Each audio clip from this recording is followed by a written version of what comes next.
The South Seas have a cuisine covering a group of far-flung island empires. The tiniest islands dot huge expanses of ocean. All of them are populated by noble peoples of a common heritage. The surf breaks on the sun-washed shores of Fiji, Java, Tahiti, Polynesia, Melanesia, and Micronesia, all separated by oceans, but each sharing similar climates, customs, and foods. We, of course, are most familiar with our own corner of this island paradise, Hawaii. Fortunately for us, the cuisine of this widespread group of islands has been distilled and concentrated in Hawaii. This is a happy thing, for many of us reach Hawaii while few people ever experience even Tahiti, let alone the lesser islands. But the same foods are common throughout most of these many islands. Pork roasted on a spit or in a pit or over hot lava rocks. Mangoes, papayas, bananas, and pineapples, rich, succulent tropical fruits. Coconuts swaying on their palms, providing drink and food. And, of course, the ever-present poi, or pounded taro root. And, of course, then there are oceans rich with exotic fish and shellfish, virtually the bounty of paradise, an Eden flung all over the Pacific Ocean. Let's explore some of the toothsome foods imported from these shores. When I think of traveling in the South Pacific, one appetizer always rushes to my mind, Rumaki. It's an exquisite blend of chicken livers, water chestnuts, and bacon. They demand a little effort, but I'm sure you will find them rewarding. I drain a can of water chestnuts and wrap each chestnut with a chicken liver. And then I use half a strip of bacon to wrap it in, and with a toothpick, I secure everything. This calls for a certain amount of dexterity because they are very slippery. Now, don't turn your noses up at the chicken livers. This is no time to be squeamish. They are delicious. I generally prepare 3 or 4 of these for each guest. When it's time to serve them, I bake the rumaki in 375-degree oven until the bacon is crisp. It's usually about 25 minutes. I serve these on a platter with a bowl of ketchup and a bowl of Chinese mustard, a little hotter than usual.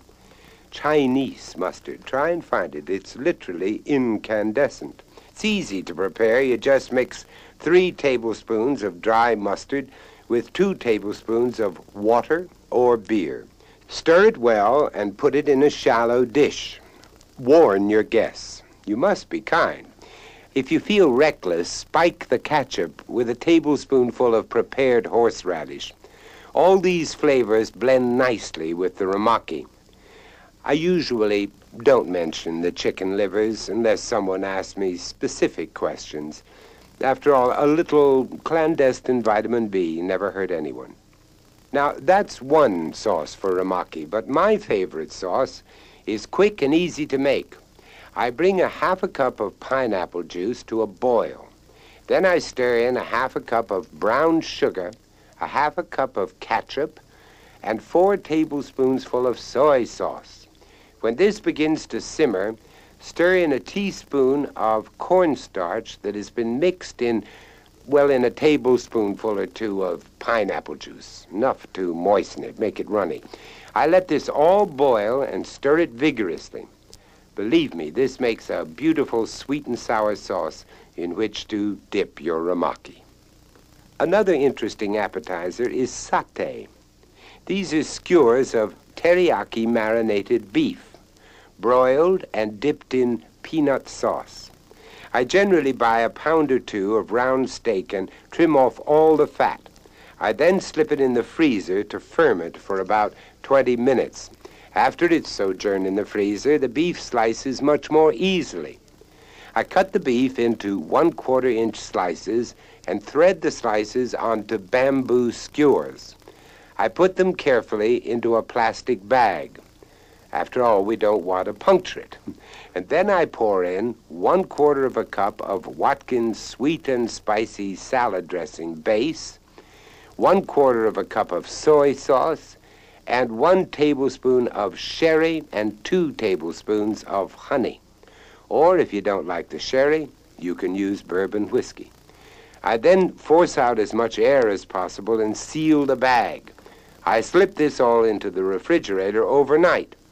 The satés can bake in the oven with the rumaki, or they can be broiled 5 minutes under high heat or grilled over charcoal. That's the best way.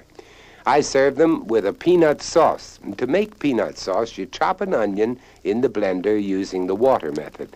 Sauté the onion in 6 tablespoons of butter, and when the onion is golden brown, stir in 1/2 cup of chunky peanut butter. When this melts and blends together, add a dash of Tabasco, a 1/2 teaspoonful of spiced salt, and a 1/2 teaspoon of granulated pepper. And there you have peanut sauce. The satés are traditionally dipped in this sauce before they are eaten. One way to serve the satés is to stick them in an upside-down half a cantaloupe. It's very pretty. These are 2 unusual and provocative appetizers, and they pave the way for an exotic South Sea Island dining experience. Pork is a commonly served meat throughout the South Seas. It is most often steamed, wrapped in tea leaves, over hot lava rocks. This cooking procedure is somewhat difficult to emulate in the usual American kitchen. Few of us are willing to dig a pit 5 or 6 feet wide and 4 feet deep in the kitchen. So I have chosen a worthy substitute, pineapple glazed double pork chops. I have my butcher cut the pork chops 1½ inches thick. This makes a generous, meaty serving. And I brown the chops in a skillet and then sprinkle them with spiced salt and granulated pepper. I then put them in a shallow glass baking dish. It's much easier to clean the glaze off of it after the baking. I then make a sauce of 2 cups of brown sugar, 1/2 cup of unsweetened pineapple juice, 1/2 cup of honey, 2 teaspoons of dry mustard, and a large pinch of ground cloves. I spoon about 3 tablespoons of sauce over each chop and lay a sheet of foil loosely over the top. I bake these at 325 degrees for 1½ hours, basting them occasionally with the remainder of the sauce. About 45 minutes before the chops are due to come out, I peel 4 bananas and dip them in lemon juice. I add them to the chops and baste them with the glaze too. They make an interesting textural foil to the pork. I like to bring a touch of the Orient to this meal with shrimp fried rice. The day before this dinner, cook enough rice to give you 4 cups when it is finished. And when you are ready to use it, take it from the refrigerator and let it reach room temperature. I then chop a bunch of green onions, enough for, say 3/4 of a cup when I finish chopping. I buy a 1/2 pound of tiny bay shrimp to add to this. I heat 6 tablespoons of oil in a skillet. An electric frying pan is ideal. Fry the rice in the hot oil, pressing out all the lumps. When it's barely browned, add the onions and shrimp, plus a teaspoon of spiced salt and granulated pepper. With your spoon, make a hole in the center of the rice and pour in 2 beaten eggs. Stir them throughout the rice until the eggs begin to set. Then blend in 2 or 3 tablespoons full of soy sauce and 1/2 cup of finely chopped parsley. This can be held briefly in the oven or in the electric skillet on low. I sometimes stir in a can of drained crushed pineapple for an unusual flavor burst. The shrimp fried rice, glazed pork chops, and banana make a spectacular combination. Your guests will be transported with visions of island paradises. I always think of pineapples when my thoughts turn to the South Seas, and especially to Hawaii. They're such a remarkable fruit, not only delicious to eat, but of work of art to behold.